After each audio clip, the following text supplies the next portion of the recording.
উপজেলা পরিষদ নির্বাচনের শেষ দিনের প্রচারণার আরও খবর জানাতে এই মুহূর্তে বরিশাল সদরের কাশীপুর এলাকায় আছেন সহকর্মী অপূর্ব অপু।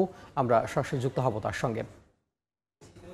কাল বাদে পরশু উপজেলা পরিষদের প্রথম ধাপের ভোট অনুষ্ঠিত হবে। বরিশালের সদর উপজেলা এবং বাকেরগঞ্জ এই দুটি উপজেলা নির্বাচন হবে। এছাড়াও পিরোজপুরের 3টি উপজেলা নির্বাচন হবে।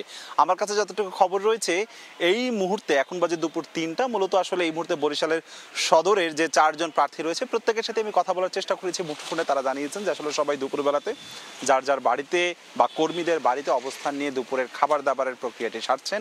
বিকেলের পর 4টা সাড়ে 4টার পরপরই তারা আবার শেষ দিনের শেষ মুহূর্তের শোডাউন দেবে। আজকে বড় সড়ো শোডাউন দেবার প্রত্যেক প্রার্থীরই প্রস্তুতি রয়েছে। এবং আজকের জানেন যে আজকে মধ্যরাতেই শেষ হয়ে যাচ্ছে প্রচারণা। টানা 18 দিন প্রচারণা করেছেন এবং যে যার মতন করে প্রার্থীদের মন জয়ে নানান ধরনের কৌশল অবলম্বন করেছে। বিশেষ করে বরিশাল সদর উপজেলার যে 5 জন প্রার্থী রয়েছে প্রত্যেকেই আওয়ামী ঘরানার। ফলে ভোটাররা কাকে বেছে নেবে এই জল্পনা কল্পনা শেষ মুহূর্তে করছে এবং কাকে বেছে নিলে পর তার নাগরিক সুবিধা পেতে সুবিধা হবে সেই জল্পনা কল্পনাটি করছে। তবে এখানে বেশ কয়েক দফায় কিন্তু সংঘর্ষে হাতাহাতির ঘটনা ঘটেছে।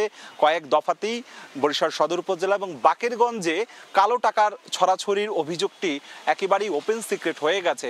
সেখানে 4 জন প্রার্থী থাকলেও 2 জন প্রার্থীর মধ্যেই মূলত মূল প্রতিদ্বন্দ্বিতা হবে। বিশ্বাস মতিউর রহমান এবং রাজীব তালুকদার এই 2 প্রার্থীর মধ্যেই সেখানে প্রতিদ্বন্দ্বিতা হবে এবং এই 2 প্রার্থীর বিরুদ্ধেই অভিযোগ উঠছে।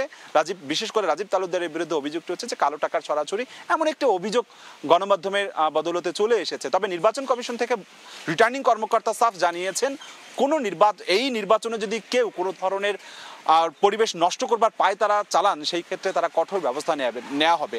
বরিশাল সদর উপজেলা এবং বাকেরগঞ্জ উপজেলা চত্বর থেকে নির্বাচনী সামগ্রী বিতরণ করা শুরু হবে এবং সেই থেকে আইনশৃঙ্খলা রক্ষাকারী বাহিনী কিন্তু বাড়তি তৎপরতা রয়েছে। তো বরিশাল এবং বাকেরগঞ্জ এই বরিশাল বিভাগের 5টি উপজেলায় আগামীকালকে পরশু দিনকে যে নির্বাচন হবে সেটি সুষ্ঠু অবাধ নিরপেক্ষ হবে এমনটি প্রত্যাশা করছে ভোটাররা। আমার কাছে সবশেষ এতটুকুই খবর ছিল। বরিশাল সদরের কাশীপুর এলাকা থেকে যুক্ত হয়েছিলেন সহকর্মী অপূর্ব অপু।